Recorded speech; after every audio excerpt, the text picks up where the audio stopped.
আজ ২৫শে বৈশাখ রবীন্দ্র জয়ন্তী উপলক্ষে আমি একটি কবিতা আবৃত্তি করে শোনাচ্ছি।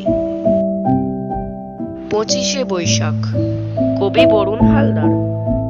শুধু ফুলে নয়, মালায় নয়, জন্মদিনে বরণ করি মনে। কীর্তি তোমায় করেছে মহান, তুমি আছো বিশ্ববাসীর প্রাণে। প্রতি বছর তোমার জন্মদিন ২৫শে বৈশাখ আসে ঘুরে ঘুরে।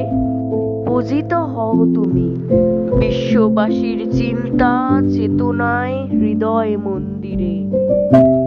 বঙ্গ সাহিত্যের কোনায় কোনায় সুনিপুণ তোমার বিচরণ। জন্মদিনে গানে ও কবিতায় আমরা করি তোমায় স্মরণ। তোমার সৃষ্টির সবই যেন প্রবাহমান অসীম অমৃত ধারা।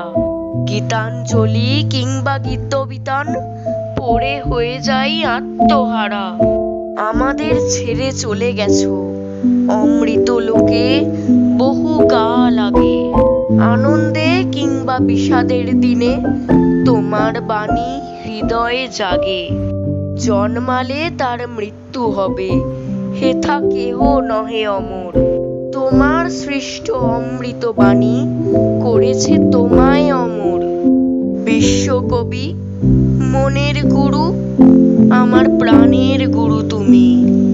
দিন রাত পাই তোমার ছোঁয়া, ধন্য যে হই আমি।